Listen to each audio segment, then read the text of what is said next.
Ella trabajaba como limpiadora en una oficina y estaba acostumbrada a que nadie la notara. Ese día, dos hombres de traje discutían algo en inglés justo delante de ella. No sabían que ella había sido traductora. Al oír de qué hablaban, siguió fregando el suelo en silencio. Y encendió discretamente la grabadora. Buenas tardes, queridos oyentes. Hoy escucharán la historia de una mujer que fue invisible durante 20 años.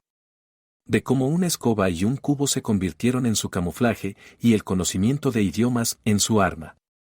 Pónganse cómodos. Esperanza Moreno llevaba mucho tiempo acostumbrada a ser invisible.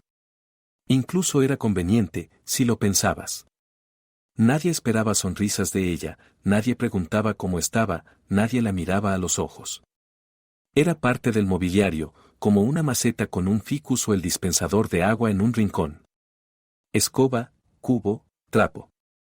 Bata gris, zapatillas desgastadas. 52 años, el cabello canoso recogido en un moño apretado. Las manos que alguna vez pasaron páginas de gruesos diccionarios ahora olían a cloro. La oficina de Global Trade ocupaba 3 plantas de una torre de cristal en el centro financiero. Esperanza trabajaba allí desde hacía 4 años. Cada tarde, de 6 a 10, recorría metódicamente las oficinas, los pasillos, las salas de reunión. Limpiaba escritorios, sacaba la basura, fregaba los pisos. El guardia de la entrada le asentía como quien se saluda con su reflejo en el espejo, mecánicamente, sin pensar. Aquella noche de noviembre se demoró más de lo habitual en el piso 15. Uno de los gerentes había derramado café sobre la alfombra y la mancha no quería salir. Esperanza estaba de rodillas aplicando un producto especial cuando la puerta de la sala de reuniones al final del pasillo se abrió. 2 personas salieron, continuando su conversación. Ella reconoció a ambos. El primero era Maximiliano Rojas, director financiero. Alto, delgado, con un rostro afilado de ave de rapiña. Lo veía a menudo, se quedaba hasta tarde y su despacho siempre estaba lleno de papeles. El segundo era un desconocido. Un extranjero, a juzgar por el traje caro de corte inusual y el rostro bronceado. Hablaban en inglés. Rápido, en voz baja, pero en el pasillo vacío el sonido se expandía con claridad. Esperanza siguió flotando la alfombra. Hacía mucho que había aprendido a volverse aún más invisible cuando había cuellos blancos cerca. Bajar la mirada, encorvar los hombros, moverse más despacio. Ya de por sí no la notaban, ahora parecían haber olvidado por completo que existía. El cargamento llegará el día 15, dijo el extranjero. Todo está arreglado. En los documentos es maquinaria agrícola, pero ambos sabemos lo que hay realmente. Esperanza no se movió. Trabajó 25 años como traductora. Interpretación simultánea en conferencias internacionales, traducción de documentos jurídicos, negociaciones de negocios. El inglés era como una segunda lengua materna para ella, y además hablaba alemán, francés y algo de italiano. ¿Y la aduana?, preguntó Rojas. Su inglés era correcto, pero con un acento notable. Solucionado. Tenemos a nuestra gente allí. Pero hay un problema con el comprador final. Moreno hace demasiadas preguntas. Esperanza se quedó inmóvil. Moreno. Su apellido. ¿Casualidad? Pero su corazón ya latía más rápido. ¿Qué Moreno?, aclaró Rojas. Diego. Trabaja en la administración portuaria, ¿sí? Revisa los manifiestos. Ha estado llamando a ciertos lugares. Si sigue indagando.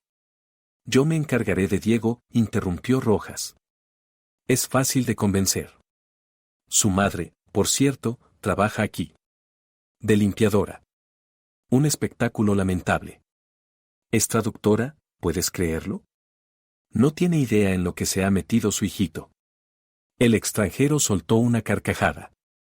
Corta, áspera. Asegúrate de que deje de husmear. A cualquier precio. No podemos permitir retrasos. La mercancía es muy perecedera. Pasaron junto a Esperanza sin mirarla. El olor del perfume caro quedó flotando en el aire. Ella siguió concentrada en la mancha. Las manos se movían solas, mientras en su cabeza solo retumbaba una pregunta: ¿Diego? ¿Mi Diego? Su hijo trabajaba en la administración portuaria desde hacía 3 años. Un buen puesto, salario estable. Era el orgullo de Esperanza, el único orgullo que le quedaba después de que la vida le arrebatara todo lo demás. El marido, la carrera, el apartamento, la dignidad, todo se había ido como arena entre los dedos. Pero Diego permaneció. Diego salió adelante pese a todo.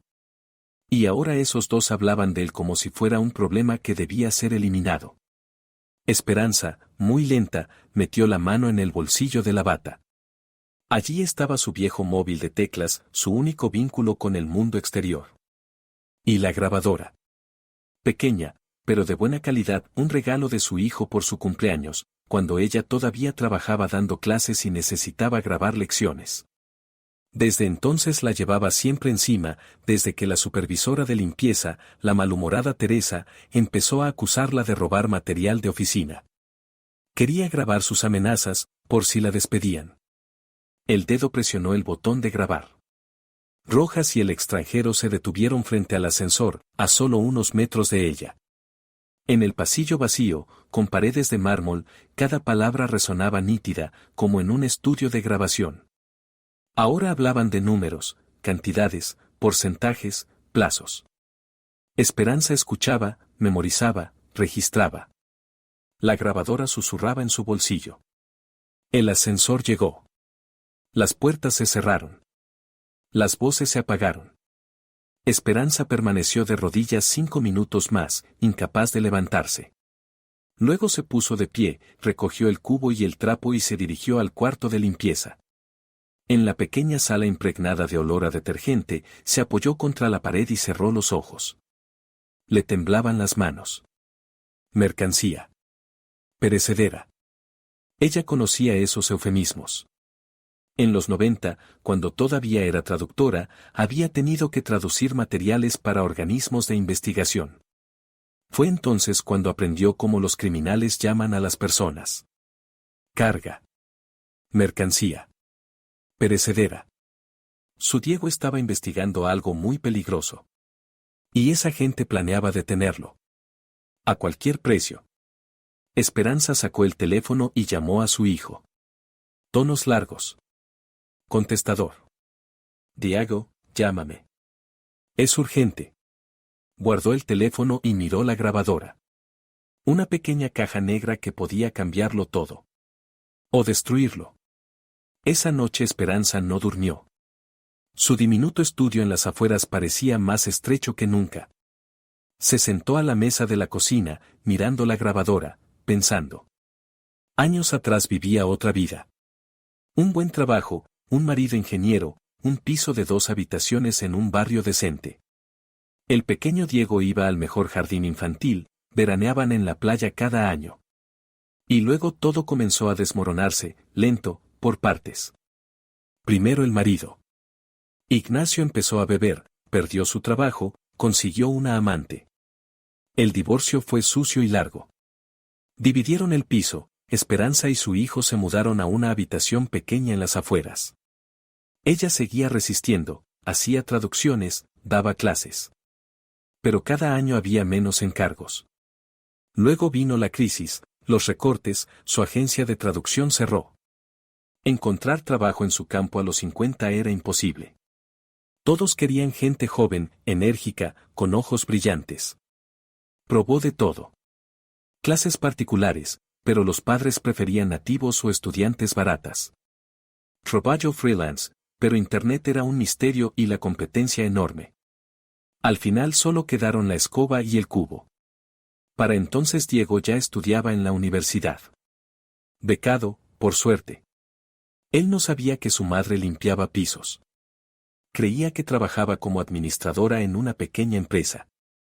Esperanza protegía esa mentira como un tesoro. Su hijo no debía avergonzarse de ella. Y ahora ese hijo se había metido en algo peligroso. Sin saberlo, probablemente. Siempre había sido así, correcto, honesto, ingenuo. Como su padre antes de que la bebida devorara todo lo humano. El teléfono sonó a las 6 de la mañana. Mamá, ¿qué pasó? Me asustaste con tu mensaje. Diego, la voz de Esperanza vaciló, tenemos que hablar. En persona. ¿Puedes venir hoy? ¿Es algo de tu salud? En la voz de Diego se notaba la preocupación. No. No por teléfono. Ven después del trabajo. Pausa. Está bien, mamá. Estaré allí a las 7. Esperanza colgó el teléfono y volvió a mirar la grabadora. ¿Qué le diría a su hijo? ¿Cómo explicaría de dónde había salido esa grabación? Tendría que admitir que todos esos años había mentido. Que su madre no era administradora, sino limpiadora. Que fregaba los suelos en el mismo edificio donde se urdían conspiraciones terribles. ¿Y si no debía contárselo? ¿Y si era mejor resolverlo todo ella sola? Ir a la policía, entregar la grabación. ¿Pero a quién? Tenemos a nuestra gente, dijo el extranjero. La aduana estaba comprada. ¿Y si la policía también? Esperanza se levantó y se acercó a la ventana. El amanecer gris reptaba sobre los tejados. Abajo, un primer autobús retumbó en la calle. Tomó una decisión. Diego llegó exactamente a las 7, como había prometido. Esperanza oyó sus pasos en la escalera antes incluso del timbre, el ascensor llevaba 3 meses sin funcionar. Abrió la puerta y vio el rostro preocupado de su hijo. Mamá, ¿estás bien? ¿Te ves cansada? Entró a la habitación y miró alrededor. Diego venía allí pocas veces, quizá una vez cada 2 o 3 meses. Normalmente se encontraban en un café o él la llevaba a almorzar los domingos. A Esperanza le parecía mejor así. Le daba vergüenza aquel piso diminuto, con el papel de las paredes descascarado y el suelo que crujía. Siéntate, señaló ella la única silla junto a la mesa. Ella se sentó en el borde de la cama, que le servía también de sofá. Mamá, basta. ¿Qué ocurrió? Me estás asustando. Esperanza miró a su hijo. 26 años. Alto, de hombros anchos, con un rostro abierto y honesto. No tenía nada de su padre, ni la debilidad ni la inclinación a los vicios. Diego había salido a los Moreno. Obstinados, trabajadores, inquebrantables. Diego, tengo que decirte algo. Y mostrarte algo. Pero antes. Se detuvo. Antes debo confesarte una cosa. Él frunció el ceño y se inclinó hacia adelante. No soy administradora. Nunca lo fui. Eso fue una mentira. Desde hace 4 años yo. La voz le tembló traicionera, trabajo de limpiadora. En el centro de oficinas de Global Train. Diego guardó silencio. En su rostro apareció primero incomprensión, luego algo parecido al dolor. Mamá, ¿por qué no me lo dijiste? No quería que te avergonzaras. Recién empezabas tu carrera, te estaba yendo bien.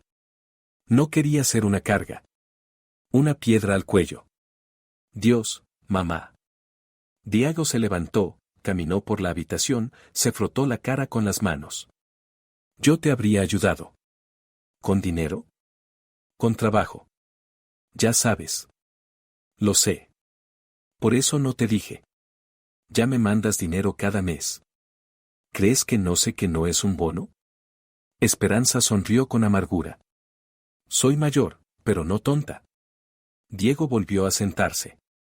Bien. Eso lo hablaremos después. Pero no me llamaste por esto, ¿verdad? Esperanza sacó la grabadora del bolsillo de la bata y la puso sobre la mesa. Anoche escuché una conversación. Por casualidad. 2 hombres hablaban en inglés, sin saber que entendía cada palabra. Discutían. Se detuvo, buscando las palabras. Algún tipo de contrabando. Un cargamento que llegará el día 15.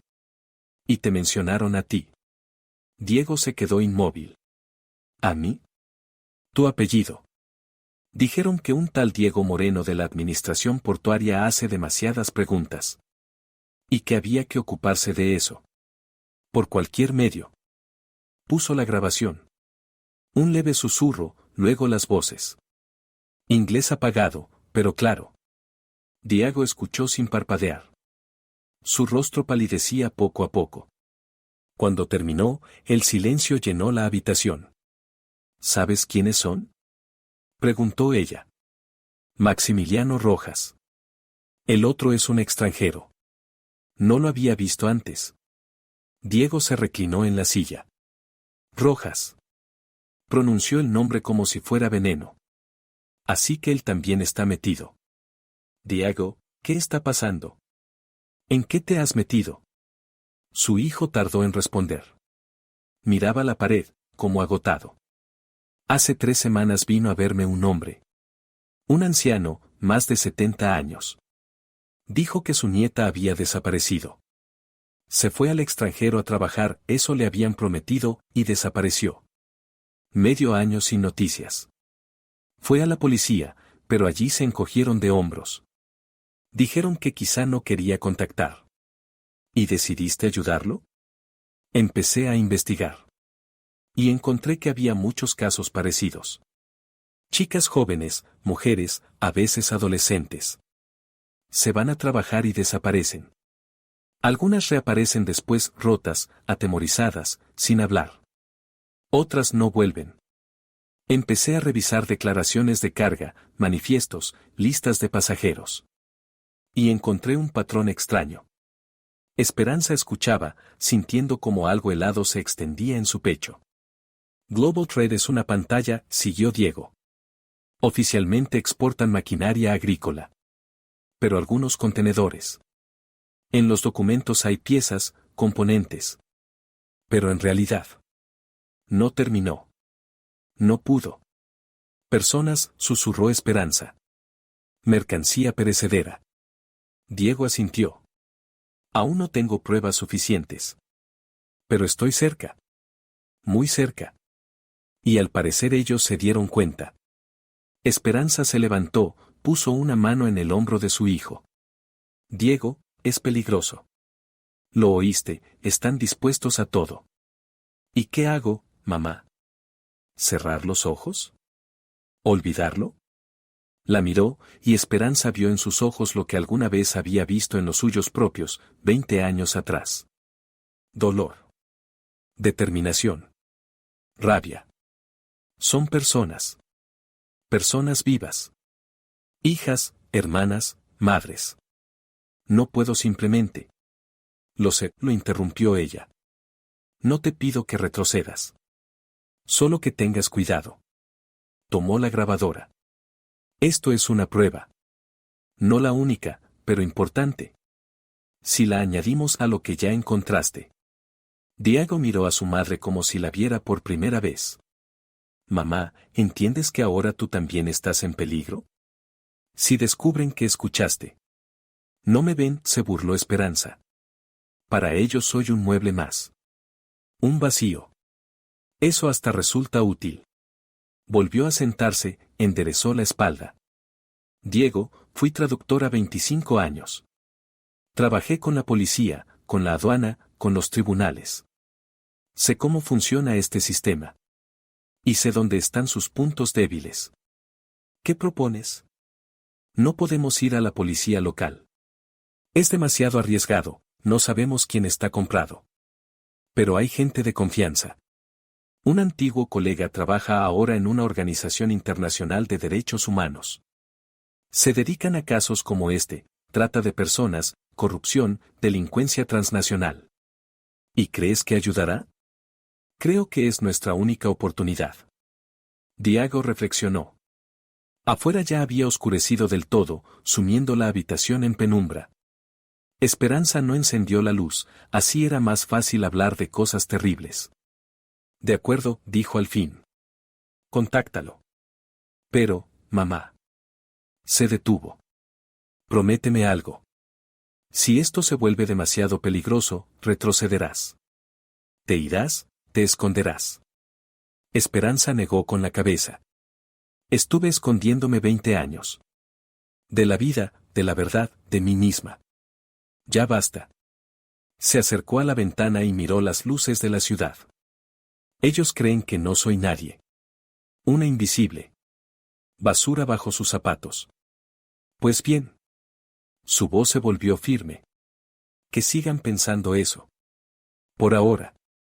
Al día siguiente, Esperanza fue a trabajar como de costumbre. Bata gris, zapatillas gastadas, trapo y cubo. El guardia le hizo un gesto con la cabeza sin mirarla. Ella subió al piso 15 y empezó la limpieza. Pero ahora observaba. Escuchaba. Memorizaba.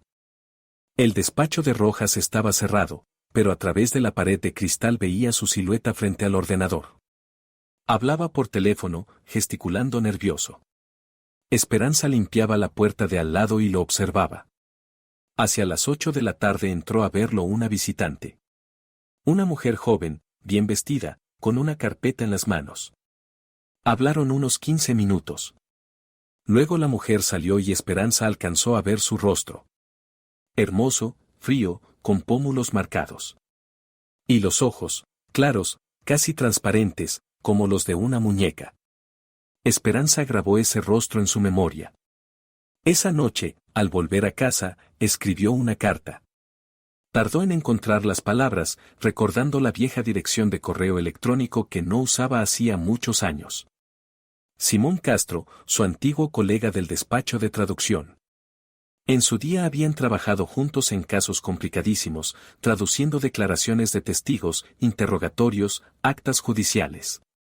Luego él se marchó, le ofrecieron un puesto en una organización internacional dedicada a la defensa de los derechos humanos. Simón escribió, soy Esperanza Moreno. ¿Te acuerdas de mí? Necesito ayuda. Con urgencia. Se trata de vidas humanas. Y, posiblemente, también de la mía. Pulsó enviar y se recostó en la silla. Afuera rugía la ciudad nocturna. A lo lejos ululaba una ambulancia. Esperanza se quedó sentada en la oscuridad, pensando en lo extraña que es la vida. 4 años atrás había perdido lo último que le quedaba, trabajo, dignidad, esperanza. Y ahora, precisamente porque lo perdió, precisamente porque se hizo invisible, podía salvar a personas que nunca había visto. Si es que llegaba a tiempo. La mujer se llamaba Carmen Silva. Esperanza lo supo 3 días después, escuchando a escondidas una conversación de las recepcionistas. Carmen trabajaba en el departamento jurídico de Global Trade, pero, por lo a menudo que se la veía en el despacho de Rojas, sus funciones iban mucho más allá de la abogacía. Es su amante, susurró una secretaria a otra, sin notar a Esperanza, que limpiaba el mostrador. Desde hace medio año. Dicen que la esposa no sospecha nada. Pobre mujer. Y esa Silva es tremenda pieza. Fría como un pez. Y esos ojos. Dan miedo. Esperanza también guardó eso en la memoria. Simón respondió a su carta 2 días después. No se veían desde hacía 15 años, desde que él se fue a trabajar a la oficina europea de la organización. Pero se acordaba de Esperanza. Y, por lo que decía su mensaje, se tomó muy en serio sus palabras. Esperanza, lo que describe se parece mucho a un canal de trata organizado. Llevamos años siguiendo esquemas así. Si tienes pruebas, audios, documentos, testimonios, eso puede ser la clave de un gran caso. Pero ten cuidado. Esa gente no se detiene ante nada. Viajaré dentro de una semana. Hasta entonces, nada de movimientos bruscos. Y cuídate. Una semana. Toda una semana. Y el día 15 llegaría en solo 10 días. Esperanza entendía que necesitaban más pruebas. Una sola grabación no bastaba. Hacían falta nombres, fechas, rutas. Comprender cómo funcionaba el esquema desde dentro. Y comenzó su casa silenciosa. La oficina de Global Trade estaba diseñada como un acuario, paredes de cristal, espacios abiertos, mínimo de despachos cerrados. Eso creaba la ilusión de transparencia y confianza. Pero Esperanza sabía que los asuntos más sucios se hacen a la vista de todos. Simplemente nadie mira. Cambió su ruta de limpieza. Antes empezaba por los pisos superiores y bajaba. Ahora al revés. Eso le permitía llegar al piso 15 cerca de las 9 de la noche, cuando la mayoría de empleados ya se había ido, pero Rojas seguía trabajando. Las papeleras se convirtieron en su mina de oro. La gente tira de todo sin pensarlo, borradores de cartas, post-its con notas, impresos que ya no sirven. Esperanza los recogía con cuidado, los metía en el bolsillo de la bata y, en casa, los alisaba, leía y organizaba. En 5 días reunió suficiente material para armar el cuadro. Global Trade realmente comerciaba con maquinaria agrícola, esa era la parte legal del negocio. Pero en paralelo existía un canal en la sombra. Contenedores con equipamiento salían hacia puertos del Mediterráneo y de allí seguían a países donde las leyes eran aún más corruptas. Por los fragmentos de documentos, Esperanza entendió que trasladaban personas bajo la apariencia de trabajadores temporales. Les prometían trabajo en granjas, fábricas, servicios. Les daban contratos falsos, organizaban visados. Y luego todo cambiaba. Una hoja arrugada, encontrada en la papelera de Carmen Silva, hizo que Esperanza se quedara helada. Era una lista. Nombres de mujeres, edad, características físicas. Junto a algunos aparecían notas, enviada, en espera, rechazada. Rechazada. Esperanza se sentó en su estrecha cama, mirando la hoja, y sintió como algo oscuro y pesado crecía en su interior. Rabia. Una rabia real, pura. Durante 20 años había sido silenciosa. Se resignaba, aguantaba, se retiraba. Permitió que su marido la pisoteara, permitió que la vida le arrebatara todo lo querido. Se volvió invisible, no solo para los demás, sino también para sí misma. Pero esto era demasiado. Escondió la hoja en un viejo libro de la estantería, Don Quijote, que nadie abría jamás, y se acostó. Pero el sueño no llegaba. Al 6.º día ocurrió lo que Esperanza temía. Diego llamó a mediodía, con la voz tensa: «Mamá, me han llamado los jefes. Me hicieron preguntas raras. ¿De dónde saco la información sobre las cargas de Global Trade, con quien estoy en contacto, quien me dio el soplo? ¿Y qué respondiste?» «La verdad. Que reviso documentos porque es mi trabajo. Que nadie me informó de nada. Pero ellos». Vaciló. Me miraban como si fuera un enemigo. «Mamá, creo que lo saben». ¿Has sido cuidadoso? ¿No has dejado rastro? Creía que sí. Pero. Pausa. Después de la reunión encontré un micrófono oculto en mi despacho. Debajo de la mesa. Me han estado escuchando. Quizá desde hace tiempo. Esperanza cerró los ojos. El corazón le latía tan fuerte que le martilleaba las sienes. ¿Dónde estás ahora? En la calle. Llamo desde una cabina. Bien. Diego, escucha con atención. Esta noche ven a mi casa. No a la tuya, a la mía. Te esperaré en la esquina, junto a la tienda de comestibles. A las 10:30. Después de mi turno. Mamá, quizá deberías irte. Durante un tiempo, mientras. No. Vamos a llevar esto hasta el final. Juntos. Colgó y miró el reloj. 4 horas para ir al trabajo. Suficiente para prepararse. Aquella noche, Esperanza llegó a su trabajo como siempre, pero por dentro todo era distinto. Ya no era solo una limpiadora. Era una cazadora. En el piso 15 reinaba una agitación inusual. Rojas no estaba solo, en su despacho había otros 2 hombres. Uno era el mismo extranjero de la grabación. El segundo era un desconocido, corpulento, rapado, con una cicatriz en la mejilla. Esperanza fregaba el suelo del pasillo, procurando no llamar la atención. La puerta del despacho estaba entornada y fragmentos de la conversación le llegaban. De nuevo inglés, pero mezclado con otro idioma que no reconoció enseguida. ¿Rumano? ¿Búlgaro? La carga está lista. 43 unidades. Todo limpio. 43. 43 personas. ¿El problema con Moreno? ¿Resuelto? Esperanza se inmovilizó, aguzando el oído. Casi, respondió Rojas. Lo tenemos vigilado. Y también a su madre. El mundo se tambaleó.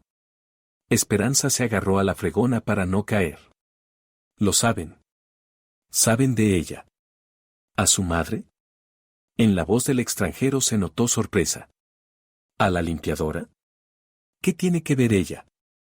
Puede que nada. Pero se ha vuelto demasiado observadora. Y su hijo escarba justo donde no debe. No es casualidad.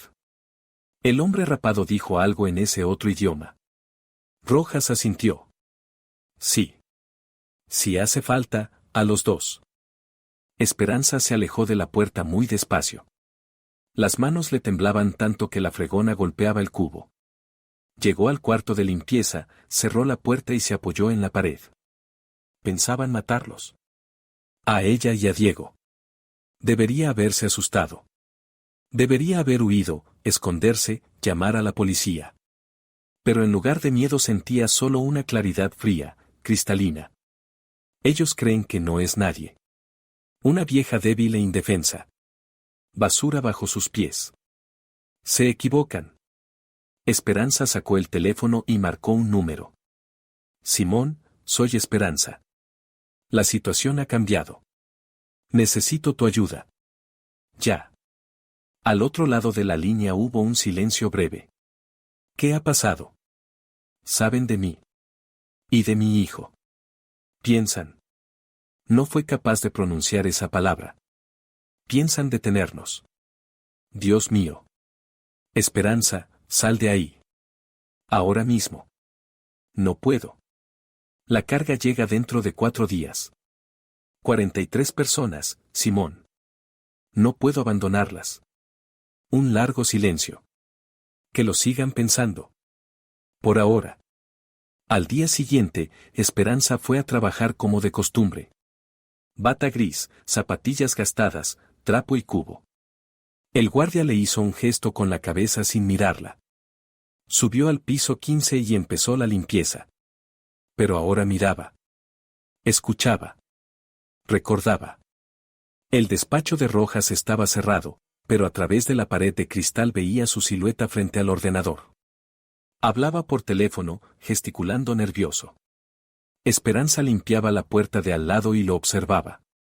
Hacia las 8 de la tarde entró a verlo una visitante. Una mujer joven, bien vestida, con una carpeta en las manos. Hablaron unos 15 minutos. Luego la mujer salió y Esperanza alcanzó a ver su rostro. Hermoso, frío, con pómulos afilados. Y los ojos, claros, casi transparentes, como los de una muñeca. Esperanza memorizó ese rostro. Esa noche, al volver a casa, escribió un correo. Tardó en encontrar las palabras, recordando la vieja dirección de email que no usaba desde hacía muchos años. Simón Castro, su antiguo colega del despacho de traducción. En su día habían trabajado juntos en los casos más difíciles, traduciendo declaraciones de testigos, interrogatorios, actas judiciales. Luego él se fue, le ofrecieron un puesto en una organización internacional dedicada a la defensa de los derechos humanos.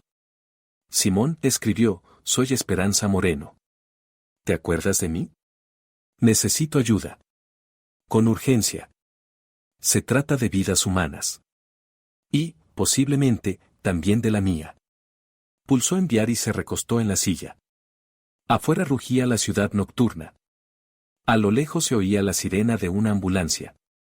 Esperanza se quedó sentada en la oscuridad, pensando en lo extraña que es la vida. 4 años atrás perdió lo último que tenía, trabajo, dignidad, esperanza.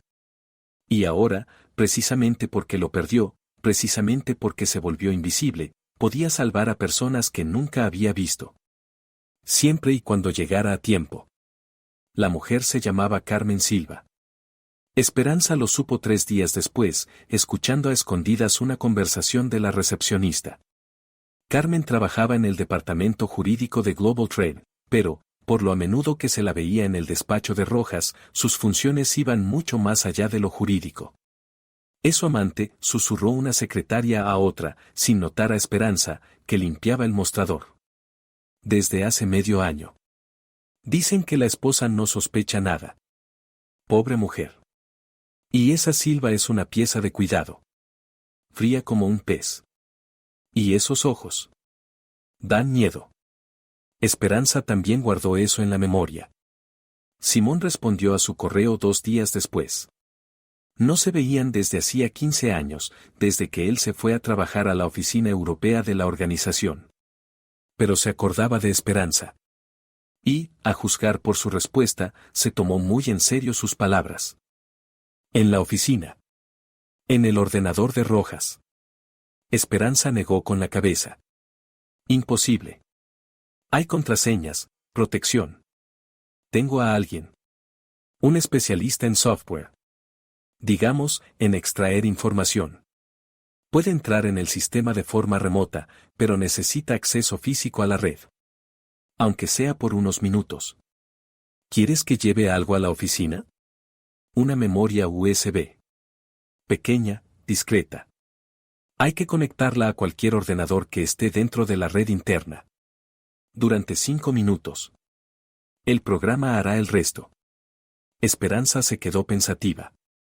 Era arriesgado. Muy arriesgado. Pero. ¿Cuándo? Mañana. Nos queda poco tiempo. Diego llegó cerca de medianoche. Estaba aún peor que el día anterior, sin afeitar, con los ojos rojos por la falta de sueño. Al ver a Simón, se tensó. ¿Quién es?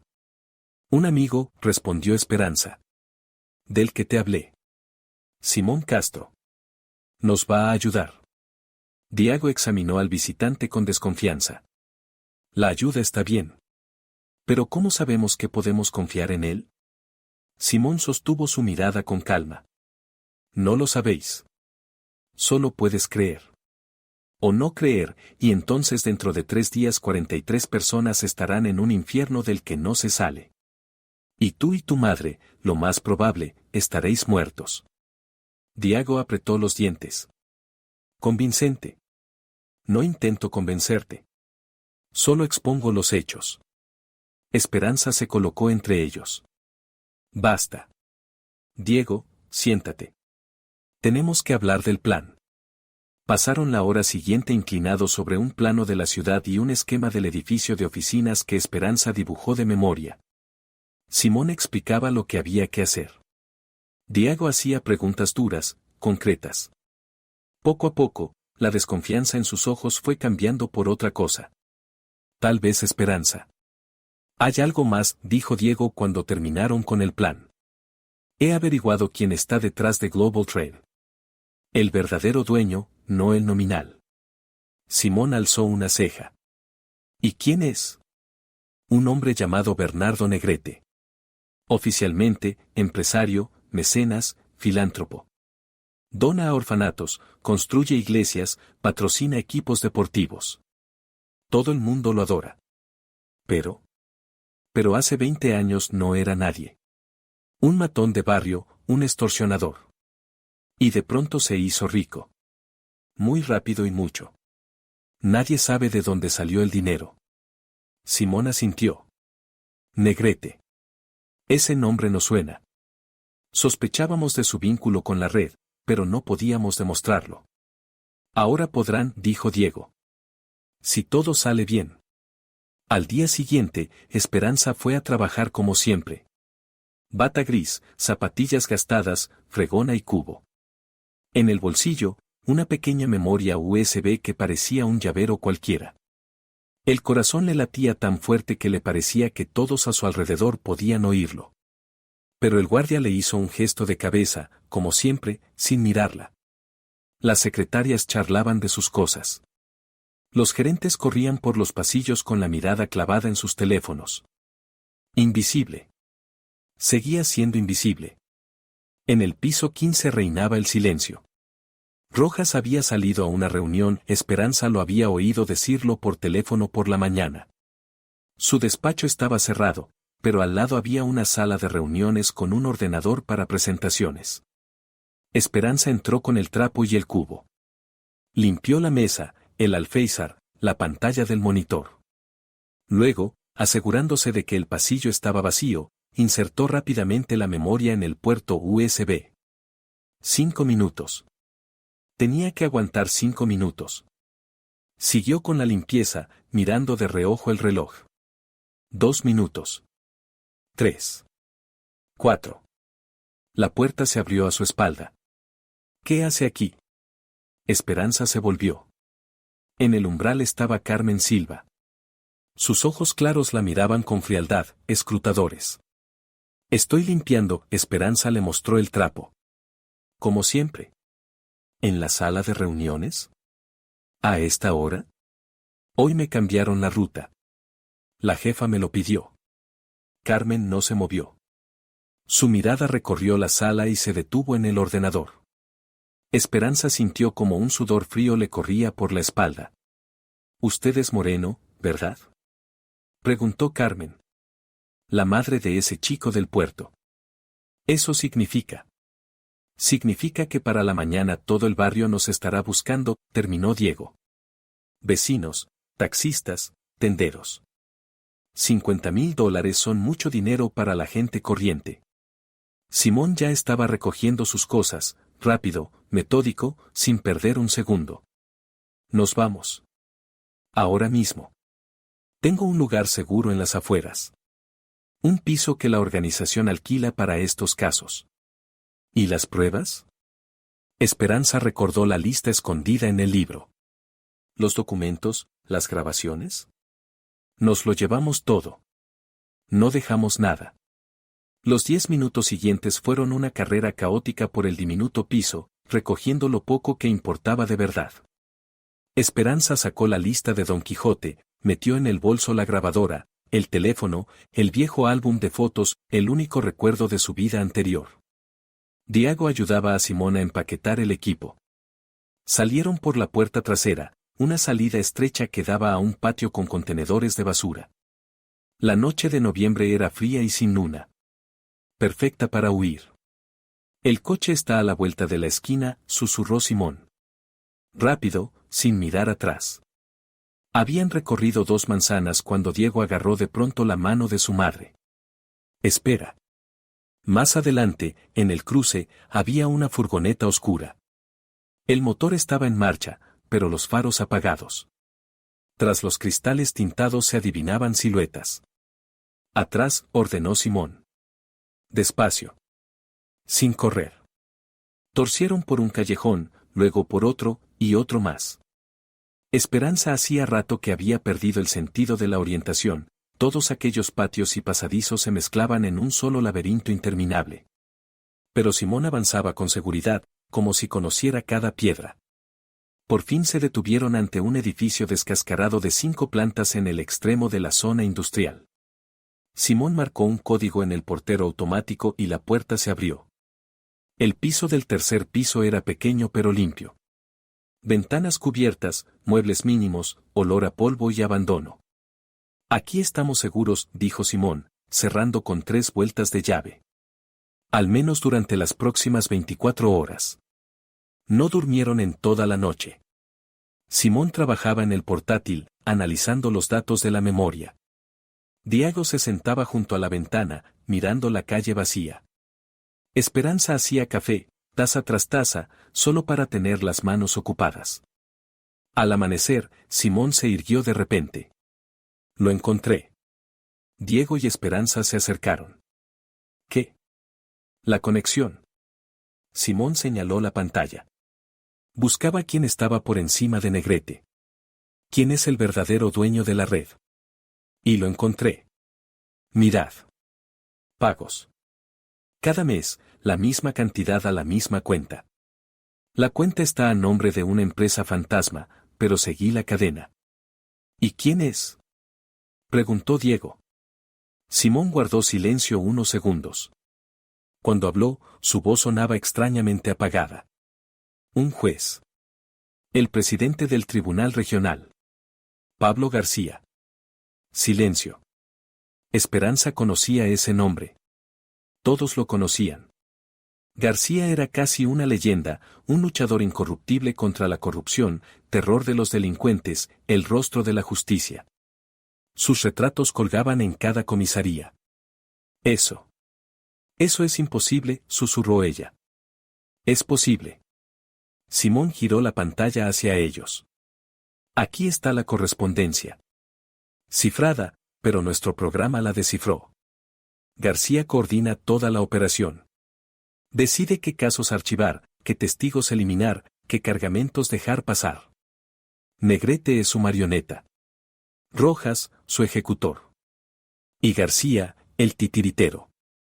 Diago golpeó la pared con el puño. Un bastardo. Un bastardo. Confiábamos en él. Todos confiaban en él. Por eso ha sido intocable tanto tiempo, dijo Simón. ¿Quién sospecharía del presidente del tribunal de estar metido en trata de personas? Esperanza miraba la pantalla, las líneas de mensajes, las cifras y fechas. Durante 20 años había creído que la justicia existía. Que había gente que custodiaba la ley. Y ahora. El parque junto a la vieja torre de agua estaba casi vacío. El viento de noviembre arrastraba hojas amarillas por los senderos. Pocos transeúntes pasaban deprisa, escondiendo la cara en el cuello del abrigo. Esperanza llegó 15 minutos antes y se sentó en un banco con vista a la avenida principal. Ya estoy aquí, susurró, sabiendo que Simón y Diego oían cada palabra. Carmen apareció justo al mediodía. Abrigo negro, gafas oscuras, el cabello recogido bajo un sombrero. Caminaba rápido, mirando alrededor con nerviosismo. Al ver a Esperanza, se detuvo a unos metros. ¿Está sola? Sola. Carmen se acercó, pero no se sentó. Hable rápido. Tengo poco tiempo. Esperanza la miró desde abajo. Sin la luz de oficina, Carmen se veía distinta, más pálida, más cansada. ¿Y los ojos? Esos ojos claros que parecían de muñeca. Ahora dejaban ver miedo. Sé a qué se dedica Global Trade, empezó Esperanza.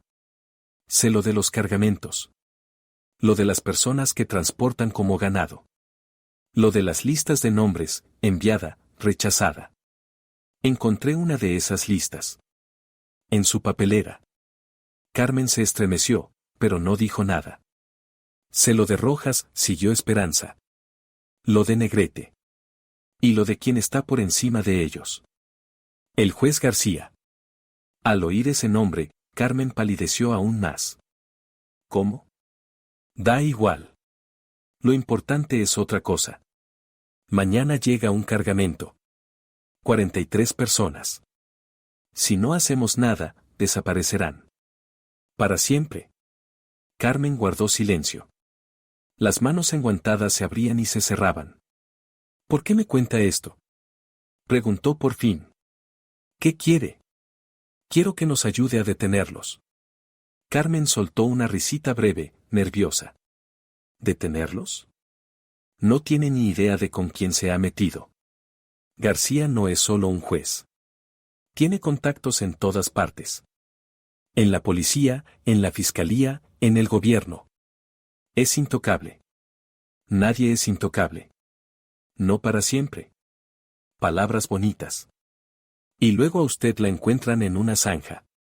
O ni siquiera la encuentran. Esperanza se puso en pie. Ahora estaban frente a frente. Escúcheme, Carmen. Yo no soy nadie. Una limpiadora. Invisible. No tengo nada que perder. Pero usted. Usted es joven, inteligente, formada. Tiene toda la vida por delante. ¿De verdad quiere pasarla ayudando a esa gente a traficar con personas? Carmen apartó la mirada. Yo no ayudo. Solo. Callo. Cierra los ojos. Finge que no sabe nada. Esperanza dio un paso más. Pero usted lo sabe. Por eso está aquí. Por eso no me entregó ayer. Porque, en algún lugar dentro de usted, todavía queda algo humano. Carmen soltó una sonrisa amarga. Cuando la vi allí, en la sala de reuniones. Enseguida supe que usted no solo estaba limpiando. Había algo en sus ojos. Miedo, sí, pero no el miedo normal que tienen las personas frente a un jefe. Otro tipo de miedo. Y entonces pensé, aquí hay alguien que sabe. Alguien que quizá pueda hacer lo que yo no tengo valor de hacer. Guardó silencio. Pude entregarla. Una palabra a Rojas y todo habría terminado. Pero en vez de eso me fui a casa y no dormí en toda la noche. Y por la mañana. Usted llamó. Silencio. El viento hacía ondear los pliegues del abrigo de Carmen. ¿Qué quiere de mí? Su voz se volvió suave, casi un susurro. Información. La hora exacta de llegada del cargamento. El lugar de descarga. Los nombres de quienes estarán allí. Y su testimonio ante un tribunal internacional. A cambio, protección de testigos. Una nueva identidad. Una nueva vida. Carmen tardó en contestar. Esperanza veía el conflicto en su rostro, miedo, dudas y algo más. Algo parecido a la esperanza. Sí acepto. Carmen tragó saliva, si acepto, me matarán. Tarde o temprano. Si no acepta, se matará usted misma. Despacio. Por dentro. Cada día despertándose y sabiendo que es parte de esto. Carmen se quitó las gafas. Sus ojos brillaban, quizá por el viento, quizá por lágrimas. Usted no entiende. Yo no solo trabajo para ellos. Yo. Se detuvo. Trató de tragar el nudo en la garganta. García es mi padre. El mundo se tambaleó. Esperanza sintió como el suelo se le deslizaba bajo los pies. ¿Qué? Mi padre biológico. Mi madre fue su secretaria hace 30 años. Él la abandonó en cuanto supo que estaba embarazada. Se negó a reconocerme. Mi madre me crió sola, en la pobreza, mientras él hacía carrera. Carmen hablaba rápido, como si temiera detenerse. Crecí, estudié, me hice abogada. Y lo busqué. Quería. No sé qué quería. ¿Venganza? ¿Reconocimiento? Él me ofreció trabajo. Dijo que era una compensación por el pasado. Acepté. Idiota de mí. Esbozó una sonrisa amarga. Al principio todo parecía normal. Trabajo jurídico corriente. Después vi la verdad. Documentos, listas, fotos. Quise irme, él dijo que era imposible. Que sabía demasiado. Que si lo intentaba, me destruiría. Como destruyó a mi madre. ¿La destruyó? Murió hace 5 años. Oficialmente, un infarto. Pero lo sé. Carmen apretó los puños. Sé que fue él. Ella empezó a escribir unas memorias. Pensaba contar la verdad sobre él. Y de pronto, infarto. A los 48. Esperanza la miró. Y la rabia que había sentido alguna vez hacia aquella mujer fría y hermosa empezó a disolverse, transformándose en comprensión. Y en pena. Carmen. Lo siento mucho. De verdad. No quiero pena, Carmen se enjugó los ojos bruscamente. No la merezco. He callado 5 años. 5 años ayudándoles. Soy tan culpable como ellos. Pero puede arreglarlo. Ahora. Hoy. Carmen la observó largo rato. Después asintió, muy despacio. De acuerdo. Les contaré todo. Pero no aquí. Demasiado expuesto. ¿Dónde? Hay un sitio. Un almacén viejo, en las afueras del puerto. Allí. Vaciló. Allí retienen a la gente antes del envío. Esta noche traerán un nuevo grupo. Si quieren detener esto, tienen que estar allí. Esperanza frunció el ceño. ¿Por qué allí? Porque estarán todos. Rojas, Negrete. Y mí. Y García. Siempre va en persona cuando el cargamento es grande. Supervisa la mercancía. Su voz tembló en esa última palabra. Podría ser una trampa, dijo Esperanza. ¿Cómo sé que no nos está llevando directo hacia ellos? Carmen sacó un sobre de su bolso y se lo tendió. Aquí hay copias de documentos. Transferencias bancarias, nombres de compradores, rutas. He reunido esto durante 3 años. Por si necesitaba un seguro. Esperanza tomó el sobre. Pesaba, denso y grueso. Si quisiera entregarlas, continuó Carmen, no le daría esto. Este sobre es mi garantía. Mi vida en sus manos. Esperanza guardó el sobre en el bolsillo interior. De acuerdo. Le creo. Pero no iré sola. Ya lo imaginaba, Carmen hizo una mueca casi imperceptible. Vengan a las 11 de la noche. A las puertas orientales del puerto. Yo las llevaré dentro. Se dio la vuelta para irse, pero Esperanza la llamó, Carmen. ¿Por qué ahora? ¿Por qué decidió hablar justo ahora? Carmen se detuvo. No se volvió. Porque ayer vi una lista nueva. Había una niña. 14 años. De la edad de mi sobrina. Su voz se quebró. No puedo más. Simplemente. No puedo. Y se alejó, sin mirar atrás, fundiéndose en la niebla gris del día de noviembre. Esperanza quedó frente al banco, apretando el sobre con documentos entre las manos. ¿Lo oyeron todo? Susurró en el micrófono. Todo, respondió la voz tensa de Simón en su oído.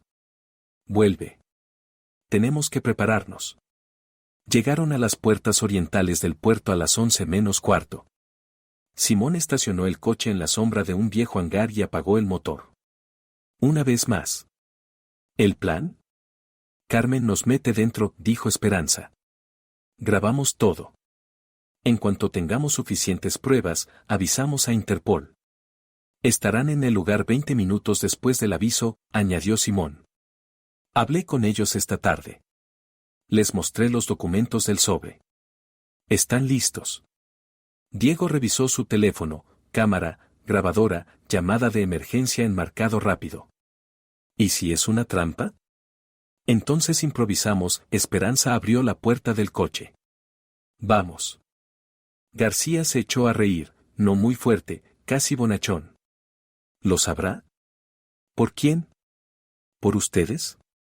Recorrió al trío con la mirada. Una limpiadora, un oficinista de puerto y, clavó los ojos en Simón. ¿Y usted quién es? Simón Castro.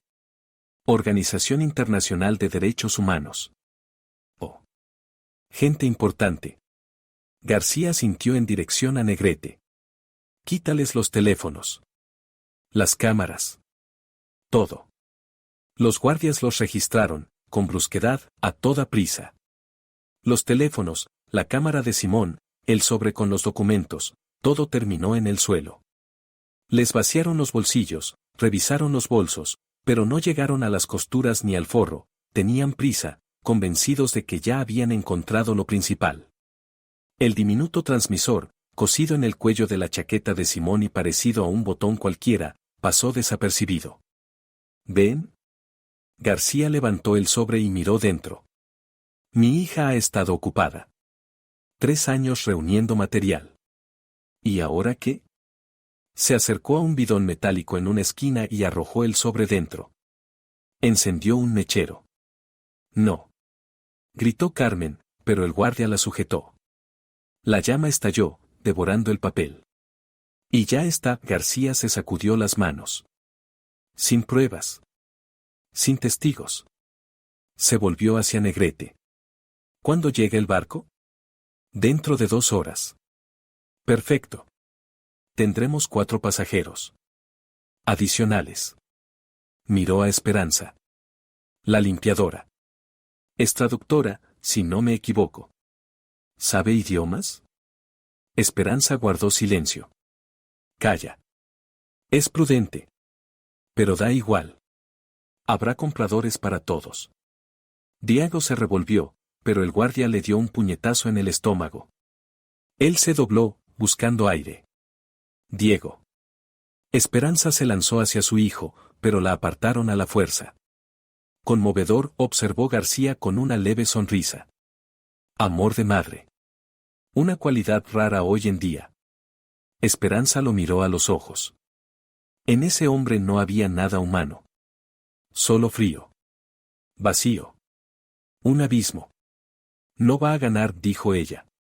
Tarde o temprano tendrá que pagar por todo. Tal vez, García se encogió de hombros. Pero no hoy. Se dio la vuelta y caminó hacia la salida. Enciérrenlos en el sótano. Con el resto de la mercancía. El sótano era húmedo y frío. Una sola bombilla colgando del techo apenas lograba ahuyentar la oscuridad. 43 mujeres estaban sentadas junto a las paredes. Algunas lloraban, otras rezaban, otras guardaban silencio, mirando al vacío. A Esperanza, Diego, Simón y Carmen los tiraron al suelo en un rincón.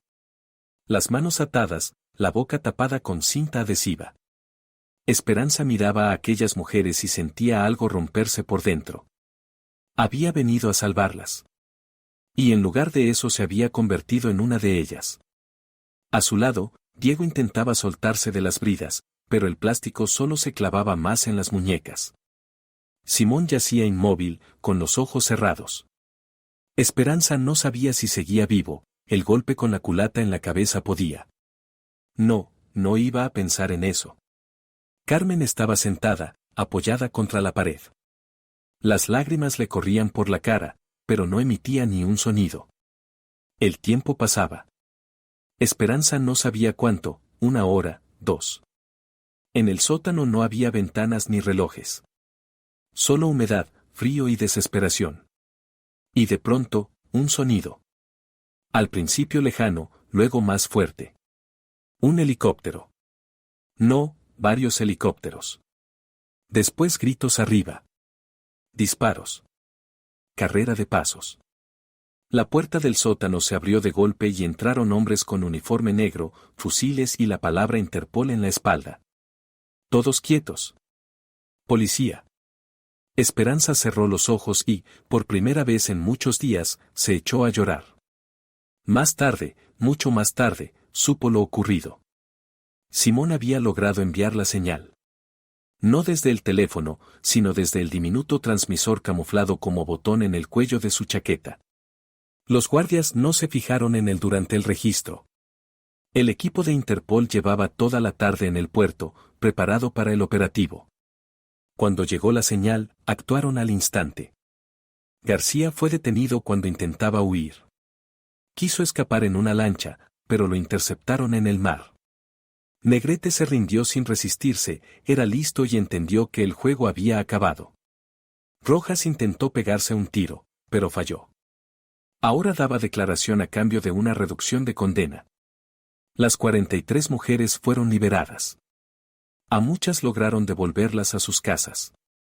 A otras, las que ya no tenían a dónde volver, las ayudaron a empezar una nueva vida.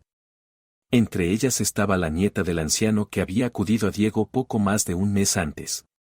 Tenía solo 19 años. Carmen se convirtió en la principal testigo de la acusación. Lo contó todo, los esquemas, el dinero, la muerte de su madre. El juicio duró 8 meses. García fue condenado a cadena perpetua. Diego volvió al trabajo como héroe. Lo ascendieron, le dieron una prima, le propusieron dirigir un nuevo departamento de lucha contra la contrabanda. Aceptó. Simón regresó a Europa para continuar su labor. Al despedirse, abrazó a Esperanza y le dijo, «Eres la persona más valiente que conozco. Y me enorgullece haber trabajado contigo alguna vez».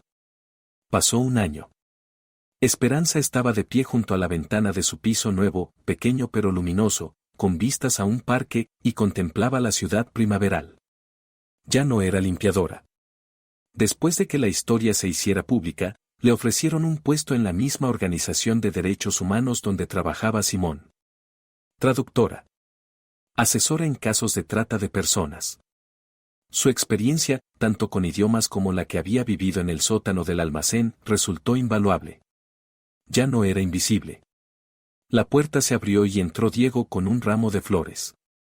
«Feliz cumpleaños, mamá». Esperanza sonrió. 53 años. Una nueva vida. ¿Sabes?, dijo ella, tomando las flores, cuando trabajaba en aquella oficina, pensaba que mi vida había terminado. Que yo no era nadie. Un vacío. Pero ahora. Miró a su hijo, joven, fuerte, justo. Tal como siempre había deseado verlo. Ahora sé la verdad. Las personas invisibles son las más peligrosas. porque lo vemos todo. Y no callamos. Afuera, los árboles estaban en flor. El sol de primavera llenaba la habitación de luz dorada. Y por primera vez en muchos años, Esperanza se sentía verdaderamente viva. Aquí termina la historia. Gracias por acompañarnos hasta el final. Hasta la próxima, queridos oyentes.